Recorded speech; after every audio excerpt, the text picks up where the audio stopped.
আসসালামু আলাইকুম। Stock analyst বিডির YouTube channel এবং ফেসবুক পেজে আজকের ভিডিওতে স্বাগত জানাই। আজকে 18ই আগস্ট, মঙ্গলবার।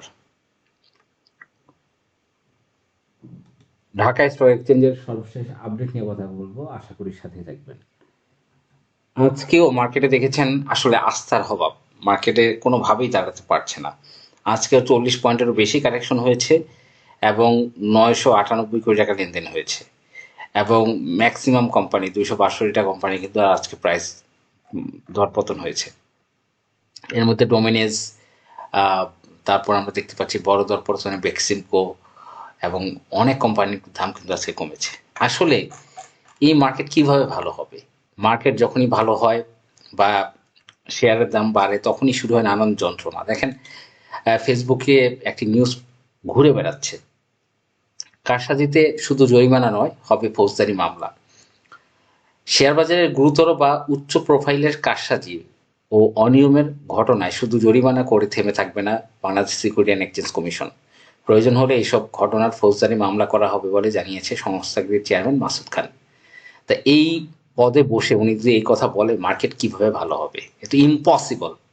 মার্কেট আবারও কিন্তু সেই মাকসুদের আমলে, কেয়ারটেকার গভর্নমেন্টের আমলে যেরকম ছিল ঠিক সেরকমই আমরা লক্ষণ দেখছি কোনোভাবেই, কারণ আস্থা মানুষ হারিয়ে ফেলছে। এইসব কথা যদি বলে যে শেয়ার বাজারে এগুলো হবে, শেয়ার বাজারে স্মার্ট মানি প্লে করবে, সাধারণ বিনিয়োগকারীরা, এইটাই কিন্তু মার্কেটের সৌন্দর্য। শেয়ারের দাম বাড়বে, সাধারণ বিনিয়োগকারীরা তাদের পছন্দ মতো এন্ট্রি এক্সিট নিবে, এটাই মার্কেটের সৌন্দর্য। পৃথিবীর সব মার্কেটে এগুলো আছে, কিন্তু ঢালাওভাবে এগুলো বললে তো মার্কেটে আস্থা কোনোদিন আসবে না। শুধু তাই না, আপনারা দেখেন 3টা financial company, first finance, ILFLS international leasing এবং ফার্স্ট ফাইন্যান্স, এই 3টা কোম্পানিকে বন্ধ করে রাখা হয়েছে, টোটালি বন্ধ করে রাখছে। শেয়ার বাজারে দাম বাড়লে যদি কোম্পানিকে হল্ট বন্ধ করে রাখা হয়, তার লেনদেন স্থগিত করে রাখা হয়, মানুষ কিভাবে আস্থা ফিরবে? তাই আমি বলবো মাসুদ খানের এগুলো চরম বাজে সিদ্ধান্ত এবং তিনি কখনোই এগুলো কন্ট্রোল করতে পারবেন না। পুরো টোটাল বাজার তার কন্ট্রোলের বাইরে চলে যাবে। তিনি এই সকল কথাবার্তা বলবেন এবং বিভিন্ন কোম্পানি হল্টেড করে রাখবেন, শেয়ার লেনদেন বন্ধ করে রাখবেন, বিনিয়োগকারীদের টাকা পানি হয়ে থাকবে, মার্কেটে কিভাবে আস্থা ফিরবে? শুধু তাই না, যে কোনো কোম্পানি যখন বাড়ছে তখনই কি বলছে, trading of the share of the company shall be halted for the rest of the trading day. ওই দিনের জন্য শেয়ার লেনদেন বন্ধ, এটা নাকি অটোমেটিক সফটওয়্যার করে। তা এই ধরনের আতঙ্ক তো আমরা কেয়ারটেকার গভর্নমেন্ট মাকসুদের সময় কিন্তু আমরা পেয়েছি এবং তার কারণে কিন্তু মার্কেটে বড় ধরনের পতন কিন্তু আমরা দেখেছি। সেম কাহিনীগুলো রিপিট হচ্ছে। মার্কেট যখনই ভালোর দিকে যাচ্ছে তখনই এই ধরনের ঘটনাগুলো, হয়তো কোনো কোম্পানিকে টোটালি সাসপেন্ড করে রাখছে বা একটার পর একটা ভয় ভীতি দেখাচ্ছে, বা কোনো কোম্পানি বেশি বেড়ে গেলে সেই দিনের জন্য তার লেনদেন বন্ধ করে দেওয়া হচ্ছে।